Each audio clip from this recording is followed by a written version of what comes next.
اعوذ باللہ من الشیطان الرجیم بسم اللہ الرحمن الرحیم الحمد للہ رب العالمین والصلاة والسلام والتحیۃ والاکرام علی البشیر النذیر السراج المنیر حبیب الہ العالمین ابی القاسم محمد وعلى آلہ الطیبین الطاہرین المعصومین المظلومین المنتخبین المنتجبین الغر المیامین الذین اذهب اللہ عنہم الرجس وطہرہم تطہیرا اللہم صلی علی محمد ولا ندائم علی اعدائہم اجمعین من الآن الى قیام یوم الدین اما بعد بسم اللہ الرحمن الرحیم اللہم کل ولیک الحجۃ ابن الحسن صلواتک علیہ وعلی آبائہ فی هذه الساعة وفی کل ساعة ولیا وحافظا وقائدا وناصرا ودلیلا وعینا حتی تسکنہ ارضک طوعا وتمتعہ فیہا طویلا رب صلی علی محمد وآل محمد وعجل فرجہم اما بعد فقد قال اللہ الحکیم فی قرآن الکریم وقولہ الحق بسم اللہ الرحمن الرحیم اذا وقعت الواقعہ لیس لوقعتها کاذبہ۔ ناظرین اکرام السلام علیکم ورحمۃ اللہ وبرکاتہ۔ سورہ واقعہ کی تفسیر کی سعادت حاصل ہوئی ہے اور اس سلسلے کے آج یہ 5ویں نشست ہے جو سورہ واقعہ کی آیتوں کے سلسلے میں آپ کے سلسلے میں اپنی بات عرض کرتا چلا آ رہا ہوں۔ آج اس سلسلے کی آیت نمبر 46 نمبر کی آیت سے شروع کرتا ہوں۔ دیکھتے ہیں کہ اللہ کی عنایت اور توفیق سے کہاں تک پہنچتے ہیں، اور حسب دستور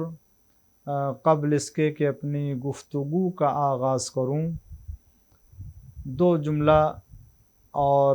2 باتیں ماہ رمضان کی فضیلت اور اس کی برکت کے سلسلے میں بطور تذکر کہ آج بس ماہ رمضان کے گزرنے میں، ختم ہونے میں چند دن باقی رہ گئے ہیں۔ ایسا نہ ہو کہ ہم ان سعادت مندوں میں سے نہ قرار پائیں جن کو اللہ تعالیٰ نے جہنم سے اور عذاب سے آزادی عطا کر دی ہے اور گناہوں کو معاف کر دیا ہے۔ یقین جانیے عزیزان گرامی اور ناظرین اکرام، ہمارے سامعین نظام، یہ بڑی برکت اور بڑی رحمت کا مہینہ ہے جو ہم اس میں دن اور رات بسر کر رہے ہیں۔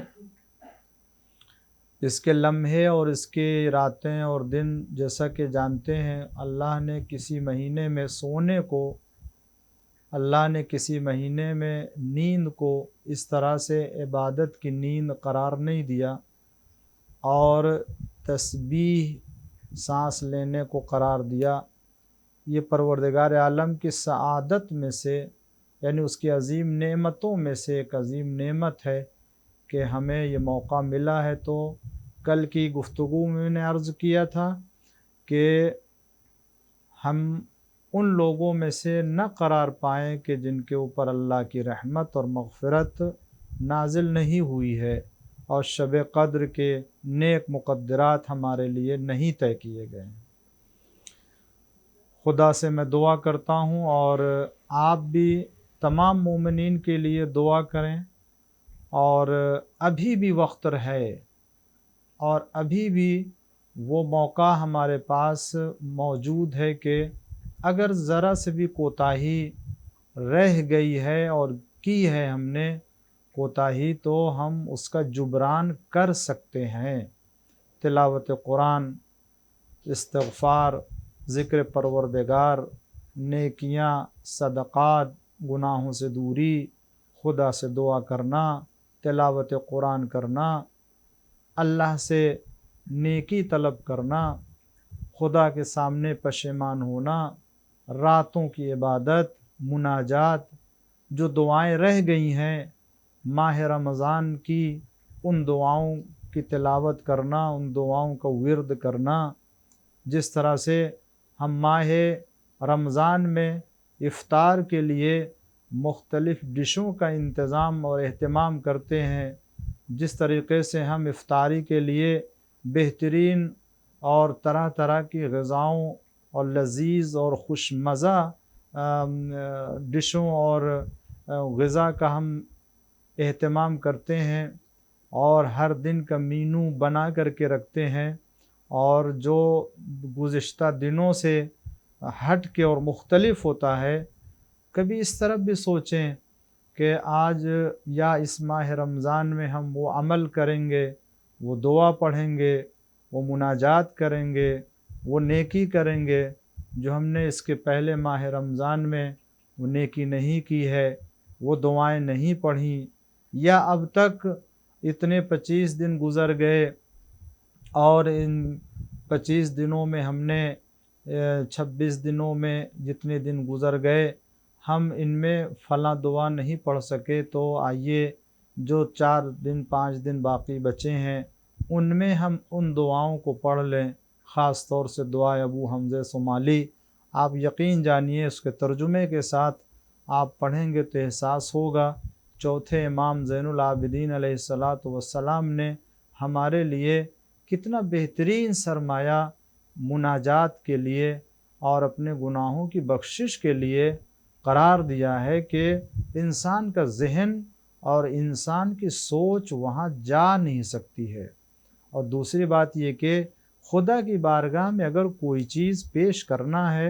اور ہم اس سے جو ہے وہ گفتگو کرنا چاہتے ہیں تو ہم کیا کر سکتے ہیں؟ ہم اپنے زبان اور اپنے خیال اور اپنے سوچ کے ذریعے سے اللہ سے کیا عرض کر سکتے ہیں؟ جو وہاں کے ہیں اور اس بارگاہ کے تربیت یافتہ ہیں وہی بتا سکتے ہیں کہ خدا سے کیسے طلب کریں، کیسے مانگیں اور کیسے اس سے اپنے گناہوں کی مغفرت کی دعا کریں۔ اور یقین جانیے میں یقین سے کہتا ہوں کسی مسلک میں، کسی مذہب میں، دنیا کے کسی دین میں، دنیا کے کسی بھی کمیونٹی میں آپ کو یہ انداز دعا کا، مناجات کا پروردگار عالم سے نہیں ملے گا جو اہل بیت علیہم السلام نے اپنے چاہنے والوں کیا بلکہ انسانوں کو درس دیا اور تربیت دی ہے۔ لہٰذا اگر نہیں متوجہ ہوئے تو بار بار اس کو پڑھیں اور غور کریں کہ امام علیہ السلام نے ہمارے لیے کیا سرمایہ فراہم کیا ہے۔ ایک بات۔ دوسری بات، جیسا کہ گفتگو سے پہلے سورہ فاتحہ کی گزارش کی جاتی ہے، آج آپ کی خدمت میں گزارش کرتا ہوں علی ٹی وی کی طرف سے، وہ یہ کہ آپ ایک بار سورہ حمد اور 3 بار سورہ توحید کی تلاوت فرما کر کے تمام مرحوم مراجع اکرام اور علماء اکرام اور راہ حق اور راہ مذہب اہل بیت میں دفاع کرتے ہوئے جو مؤمنین شہید ہو گئے ہیں یا جو علماء اپنی جان کو دفاع مذہب اہل بیت میں قربان کر دی ہے، اور تمام مومنین و مومنات کی روح کو ہدیہ کر دیں۔ بسم اللہ الرحمن الرحیم، الحمدللہ رب العالمین الرحمن الرحیم مالک یوم الدین ایاک نعبد و ایاک نستعین اهدنا الصراط المستقیم صراط غیر المغضوب علیہم ولا الضالین۔ بسم اللہ الرحمن الرحیم، قل هو الله احد الله الصمد قل هو الله احد الله الصمد لم يلد ولم يولد ولم يكن له كفوا احد۔ اللهم صل على محمد اللهم صل اللہم اغفرہم اللہم اغفرہم اللہم صلی علی محمد وآل محمد وعجل فرجہم۔ آئیے ناظرین اکرام، ہم شروع کرتے ہیں اپنے سلسلے بحث کو۔ سورہ واقعہ کی 46 آیت نمبر ہے۔ بسم اللہ الرحمن الرحیم۔ وَكَانُوا يُصِرُّونَ عَلَى الْحِنثِ الْعَظِيمِ۔ بحث ہماری یہ تھی کہ جو اصحاب شمال یعنی وہ لوگ کہ جو بائیں ہاتھ والے ہوں گے، قرآن کریم میں سورہ واقعہ میں اللہ نے میدان محشر میں جو لوگ جمع ہونے والے ان کو 3 گروہوں میں بانٹا تھا، ایک اصحاب یمین اور ایک اصحاب شمال اور ایک والسابقون السابقون، یہ سبقت لے جانے والے یعنی عمل میں سب سے آگے بڑھ جانے والے، آواز حق کے اوپر جو وہ سب سے پہلے جو وہ لبیک کہنے والے، یہ لوگ کی ایک لسٹ الگ ہوگی اور ان کا گروپ ایک الگ ہوگا، اور اصحاب میمنہ اور اصحاب مشأمہ یہ الگ ہوں گے۔ تو جو نعمتیں اللہ نے داہنے ہاتھ والوں کو یعنی جو نیک افراد کے لیے اللہ نے قرار دی، اس کی بحث گزر چکی، اور کل سے بحث ہماری ہو رہی ہے اصحاب مشأمہ یعنی وہ لوگ کہ جو بائیں ہاتھ والے ہیں۔ تو اللہ نے ان کے لیے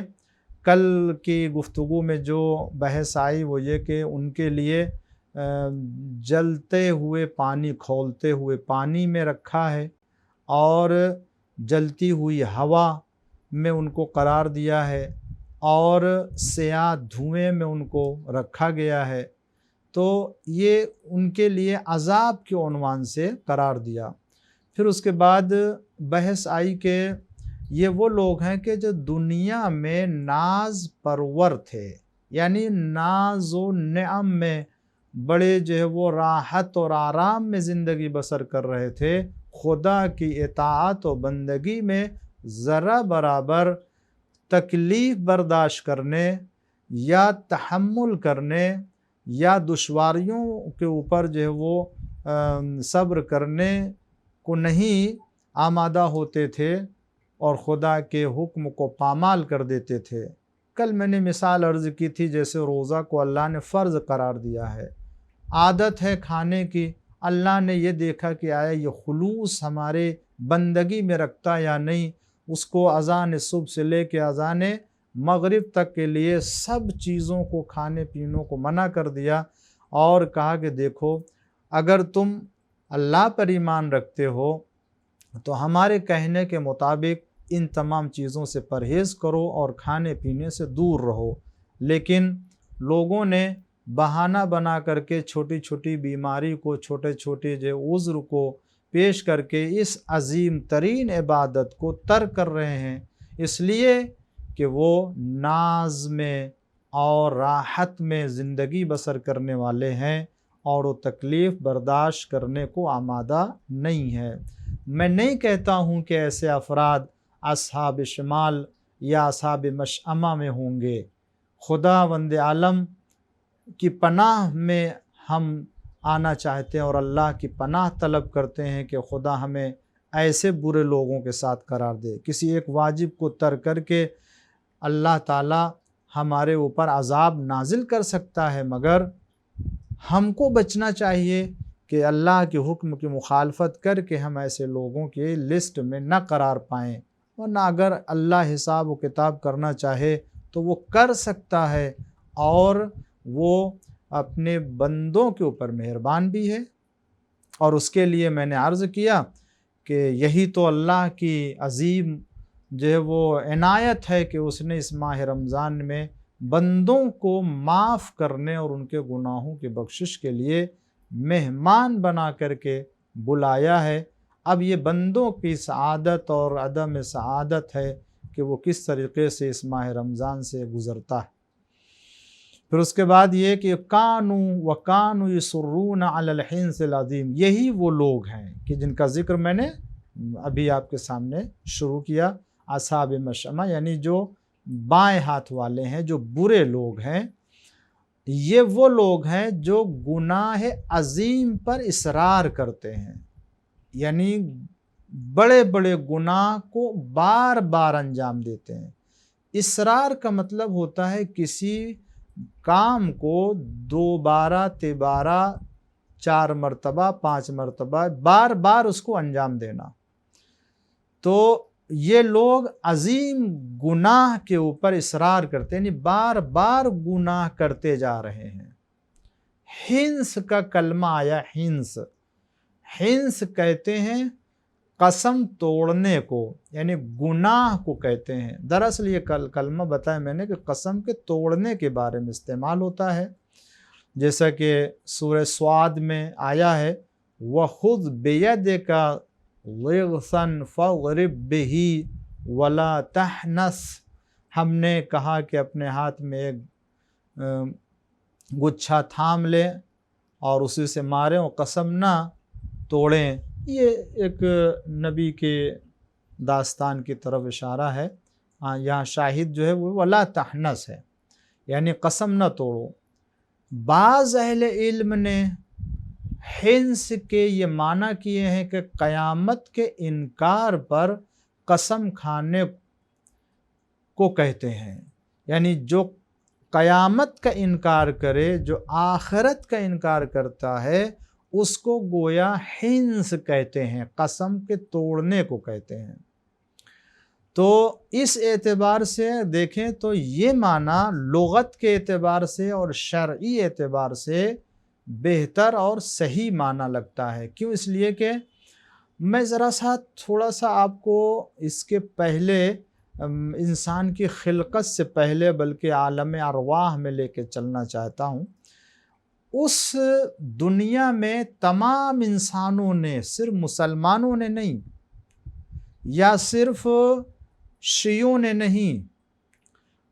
بلکہ تمام انسان، آج تو دنیا میں جو انسان پیدا ہو رہا ہے، پیدا ہوگا اور جو پیدا ہو چکے ہیں، یہ سب کے سب عالم ارواح میں خداوند عالم کی توحید کا اقرار اور اعتراف کر کے آیا ہے۔ یہ انسان اللہ تعالیٰ کا اعتراف کریں، خدا کی وحدانیت کا اقرار کیا ہے۔ انبیاء علیہ السلام دنیا میں آئے ہی اسی لیے ہیں تاکہ اس عہد کو اور اس اقرار کو کہ جو خدا سے عالم ارواح میں کیا ہے، اس عہد کو یاد دلائیں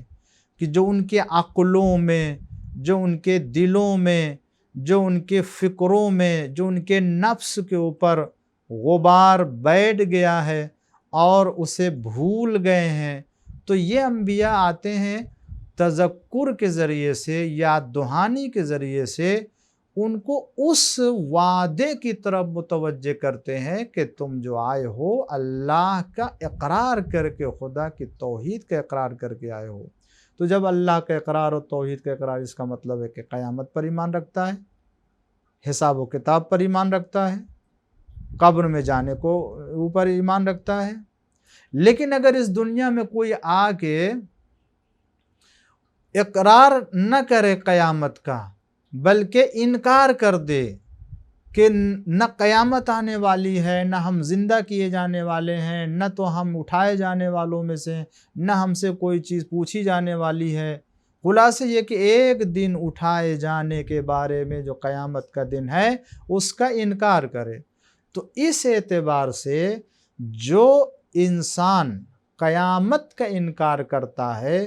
گویا وہ اپنے عہد کو توڑتا ہے، اور اپنے عہد اور قسم کو توڑنے والے کے لیے حنس کا لفظ استعمال کیا جاتا ہے۔ ممکن ہے پروردگار عالم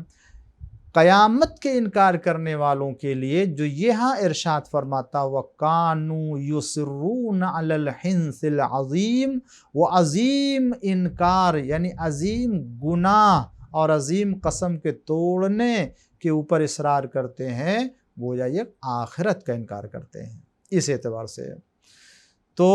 یہ جو ناز پروری اور دولت کے نشے نے انہیں آخرت کے انکار کے اوپر آمادہ کیا، یہ عظیم گناہ ہے اور اس کے اوپر یہ ڈٹے ہوئے ہیں، آمادہ ہیں انکار کرنے کو۔ تو اصرار کسی بھی گناہ کو جاری رکھنے کو کہتے ہیں۔ اسرار جو الف صاد رے الف رے اسرار، اس کو کہتے ہیں کسی بھی گناہ کو دوبارہ یا اس گناہ کو جاری رکھنے کو کہتے ہیں، یعنی کسی بھی برائی کو، کسی بھی غلط کام کو اصرار کرتے ہیں۔ اپنے اردو میں بھی استعمال ہے کہ انسان جو ہے وہ جب کسی بات کو وہ ضد کے طور سے بار بار تو کہتے بھائی اصرار نہ کیجیے، یعنی بار بار اس بات کا اعادہ نہ کیجیے، تو یہ کہتے ہیں بار بار گناہ انجام دینے کو اصرار۔ اسی لیے حدیث میں آیا ہے کہ لا صغیرہ مع الاصرار ولا کبیرہ مع الاستغفار۔ اگر کوئی کسی گناہ کو غور سے سنے، ناظرین کرام، اگر کوئی کسی گناہ کو بار بار انجام دیتا ہے تو وہ گناہ صغیرہ نہیں ہے، اور اگر کوئی استغفار کرتا ہے، توبہ کرتا ہے، اللہ سے معافی مانگتا ہے، تو پھر یہ گناہ کبیرہ نہیں رہ جاتا ہے۔ لا صغیرہ مع الاصرار ولا کبیرہ مع الاستغفار۔ اگر بار بار کرتے ہیں تو وہ صغیرہ نہیں کبیرہ ہو جائے گا، گناہ کبیرہ، اور اگر گناہ کیا اگرچہ گناہ کبیرہ ہے مگر استغفار کر لیا، توبہ کر لیا کہ اس کے بعد اب دوبارہ متوجہ نہیں ہونا ہے اس کی طرف، تو یہ گناہ کبیرہ نہیں ہے، اللہ اس کو معاف کر دے گا۔ جیسا کہ میں اس موقع پر تذکر کے طور سے میں عرض کروں، کتنے جنہوں نے واقعاً اس ماہ رمضان میں شب قدر میں اپنے تمام گناہوں سے استغفار کیا اور اللہ نے یقیناً معاف کیا، اور امید یہی ہے کہ پروردگار عالم ہم سب کے گناہوں کو معاف کرے گا اس ماہ رمضان میں۔ اگر نہیں آزاد کیا تو آزادی پانے والوں میں سے قرار دے۔ اور جس نے مثلاً اعتکاف کیا، اعتکاف میں 3 دن رہ کر کے دن رات عبادت میں، مناجات میں، تلاوت قرآن میں، نمازوں میں، نیکیوں میں، عبادت کی جگہ مسجد میں رہنا ٹھہرنا، یہ خود عظیم سعادت ہے۔ تو اتنی زحمت اور اتنی محنت اور اتنے اعمال کے بعد انسان جب پاک ہو کے، انسان جب جو وہ تازہ بالکل بن کر کے نکلا ہے، تو اب اسے کوشش کرنی چاہیے کہ کبھی گناہ نہ کرے،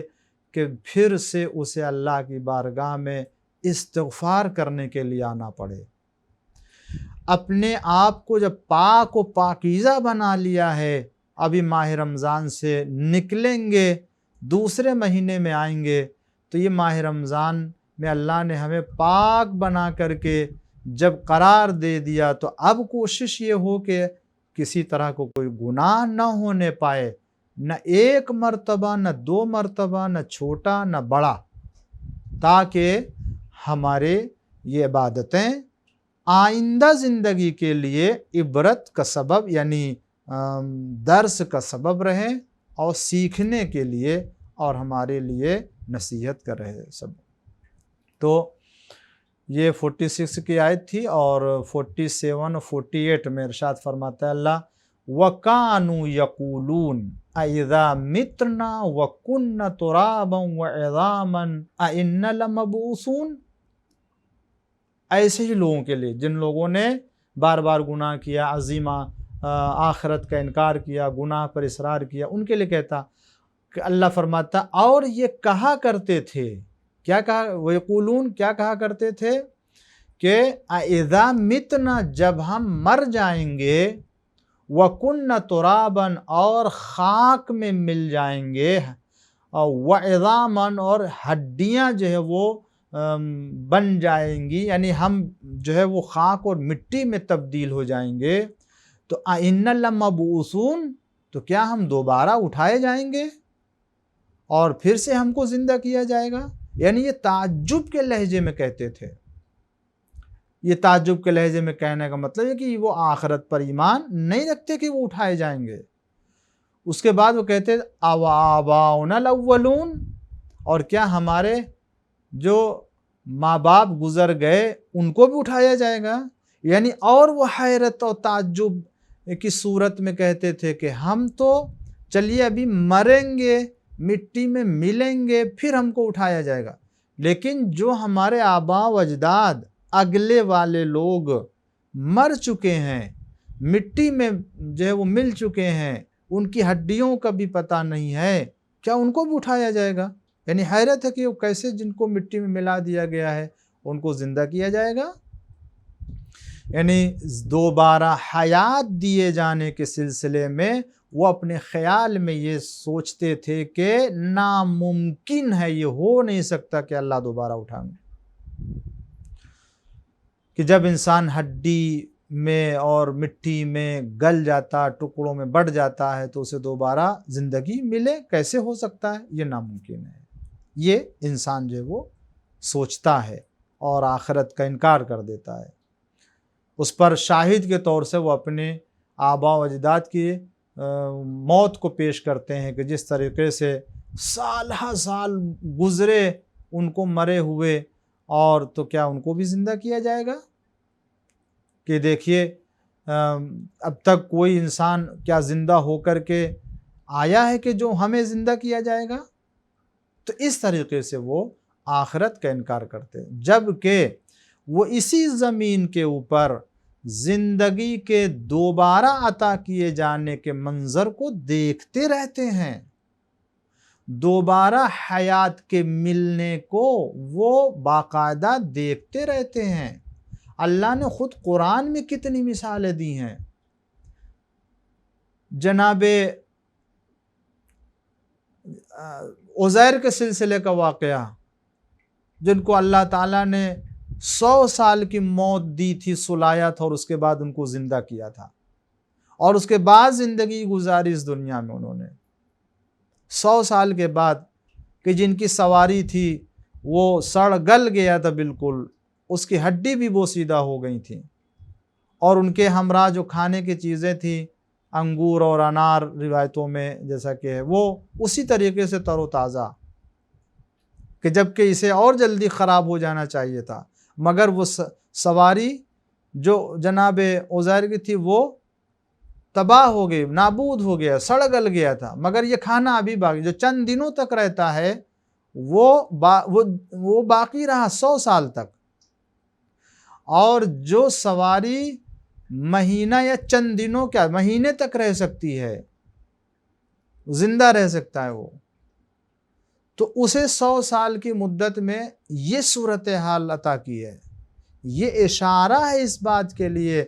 کہ اللہ تعالیٰ اگر کسی چیز کو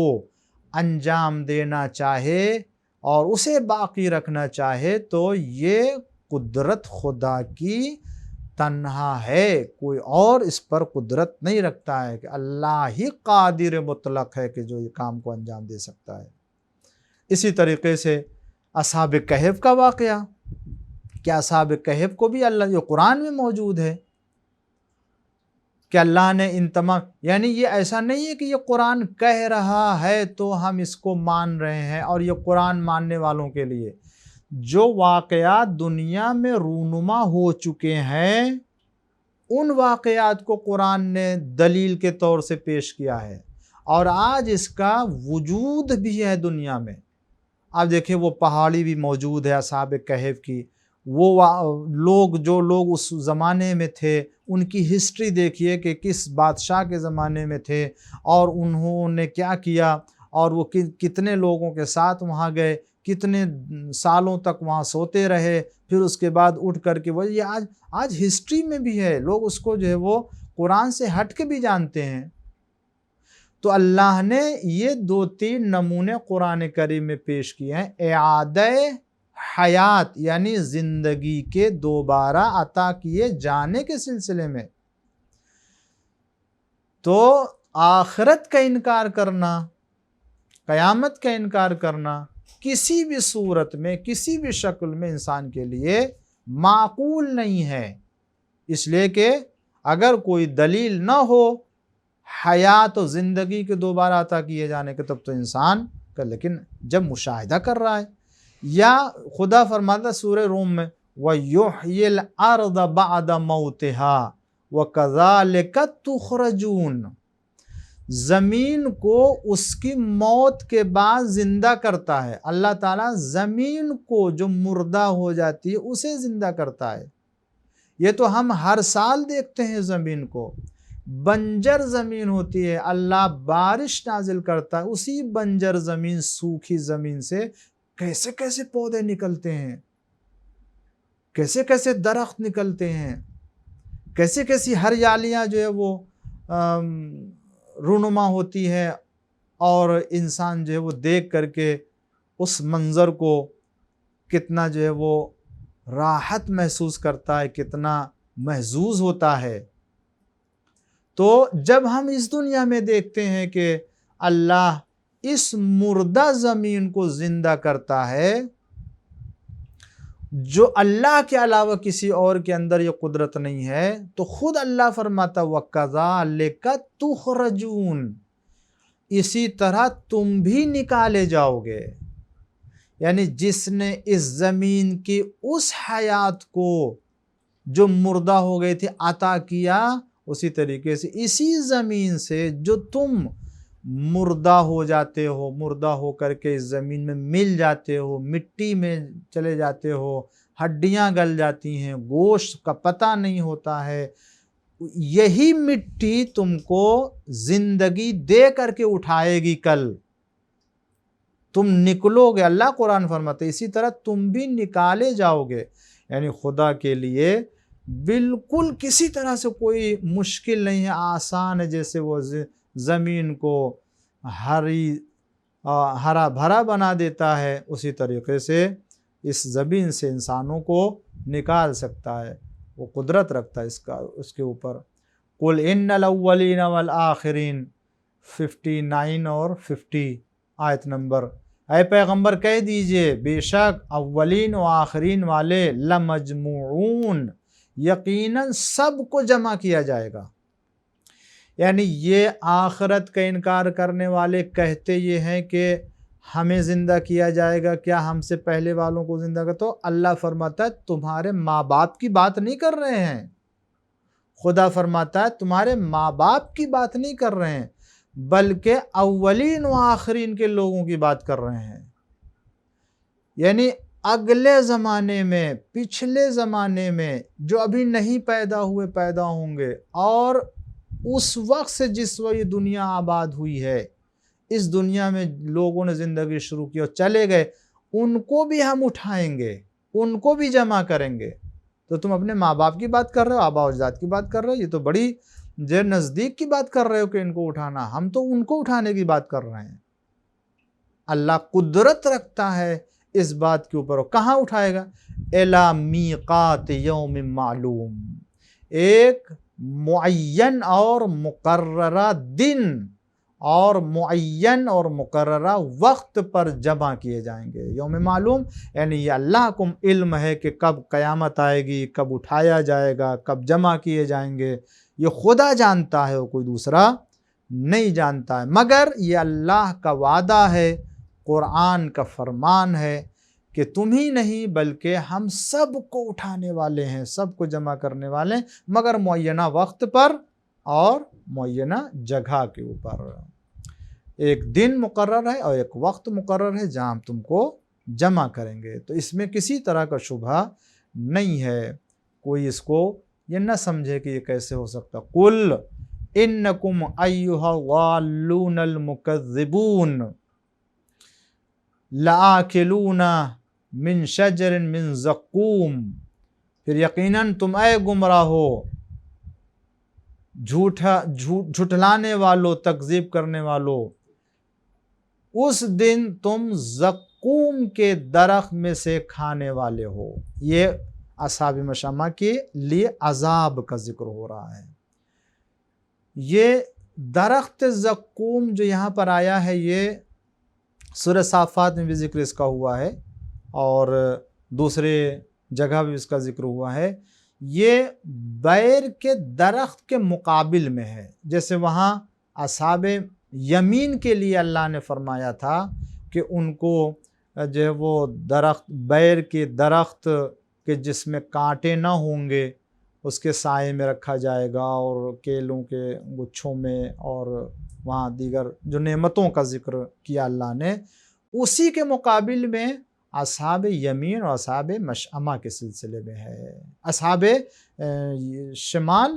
اور اصحاب مشأمہ کے بارے میں ہے کہ جو برے لوگ ہیں، کہ ان کو زقوم کے درخت سے کھانا دیا جائے گا۔ فَمَالِئُونَ مِنْهَا الْبُطُونَ، پھر اس سے پیٹ بھرنے والے ہو، یعنی تمہیں بھوک لگے گی تو اسی درخت سے کھاؤ گے۔ اور وہ درخت کیسا ہے میں عرض کرتا ہوں بھی۔ فَشَارِبُونَ عَلَيْهِ مِنَ الْحَمِيمِ، پھر اس پر کھولتا ہوا پانی پینے والے ہو گئے۔ فَشَارِبُونَ شُرْبَ الْحِیمِ، پھر وہ بھی اس طرح پینے والے ہو جیسے پیاسے اونٹ پیتے ہیں،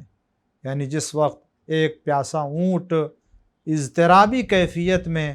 اور گھبرایا ہوا شدت کی پیاس میں پانی ڈھونڈتا ہے، ویسے ہی تم کل قیامت کے دن پیاسے ہو کر کے جب آؤ گے، پانی ڈھونڈو گے، تو اس پر تم کو کھولتا ہوا پانی دیا جائے گا، تم اس سے پیٹ بھرو گے۔ ھذا نزلہم یوم الدین، جزا کے دن یہ ان کی ضیافت اور ان کی یہ پذیرائی ہوگی۔ یعنی اللہ نے قیامت کے دن ایسے لوگوں کے اعمال کی جزا کے نتیجے میں یہ سارے عذاب رکھیں کہ آج تم اس دنیا میں جو کچھ کرتے تھے اسی کے مقابل میں تم کو دیا جائے گا۔ سورہ جو ہے وہ صافات میں زقوم کی تفسیر پائی جاتی ہے، وہاں پر جو ہے وہ آپ دیکھ سکتے ہیں۔ اس کے علاوہ سورہ دخان میں بھی ذکر ہوا ہے، ان شجرۃ الزقوم طعام الاثیم کالمہل یغلی فی البطون، زقوم کا درخت گناہگار کا کھانا ہے اور پگھلے ہوئے تانبے کی طرح ہے جو شکموں میں کھولتا ہے۔ اب آپ اندازہ کریں، اللہ تعالیٰ نے جس غذا کو اصحاب مشأمہ انکار آخرت کرنے والوں کے لیے قرار دیا ہے، وہ کیا کھائیں گے درخت سے؟ وہ پگھلے ہوئے تانبے کو گویا اپنے شکم میں جو کھول رہا ہوگا وہ قرار دیں گے۔ بھوک کے عالم میں ان کو کھانا چاہیے تو ان کو یہ دیا جائے گا، پیاس کے عالم میں ان کو پانی چاہیے تو ان کو یہ کھولتا ہوا پانی دیا جائے گا۔ گویا بھوک کے عذاب سے نجات کے لیے زقوم کے درخت سے کھائیں گے تو عذاب میں اور اضافہ ہوتا جائے گا۔ یہ